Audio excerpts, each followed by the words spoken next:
کوئی پیمبر کوئی امام زماں ہی آئے، اسیر ذہنوں میں سوچ بھرنا کوئی تو سیکھے۔ اب آپ خود ہی سوچئے کہ وزیر اعظم صاحب کا ذہن اسیر ہے کہ آزاد، جو لاک ڈاؤن کھولنے کا فیصلہ کیا ہے، مگر ساتھ ہی فرماتے ہیں کہ ڈنڈے سے SOPs پر عمل نہیں کرائیں گے، عوام کو ذمہ دار شہری بن کے کرونا SOPs پر عمل کرنا ہوگا۔ لاک ڈاؤن تو کھولنا ہی بنتا تھا کہ لوگ بھوک سے بل بلا رہے ہیں، مگر ساتھ ہی وزیر اعظم پھر فرماتے ہیں اگر احتیاط نہ کی اور کرونا بڑھ گیا تو پھر سب بند کرنا پڑے گا۔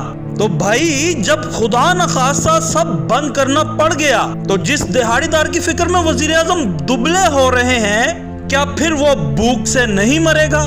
اور ڈنڈے کی سن لیجئے، پورے ملک میں سگنل توڑنے پر چالان کا ڈنڈا پڑتا ہے، تو پھر اسے بھی چھوڑ دیں اور عوام سے التماس کریں کہ ذمہ دار شہری بن جائیں اور سگنل نہ توڑیں۔